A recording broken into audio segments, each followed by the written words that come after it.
Planning to visit Morocco? Applying for a Morocco eVisa is a simple online process. Here's how you can get it step by step. First, check if your nationality is eligible for the Morocco eVisa. Only citizens of selected countries can apply online. Next, prepare your documents.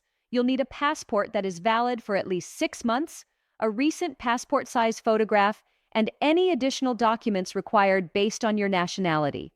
Business travelers may also need an invitation letter. Once your documents are ready, fill out the online application form. Enter your personal details, passport information, and travel plans carefully, then upload your documents in the accepted format. After completing the form, pay the visa fee securely online using a debit or credit card. Your application will be processed only after the payment is successful. Processing usually takes a few working days. Faster processing options may be available if you need your visa urgently. When your application is approved, your Morocco eVisa will be sent to you by email. Print a copy and keep it with you while traveling.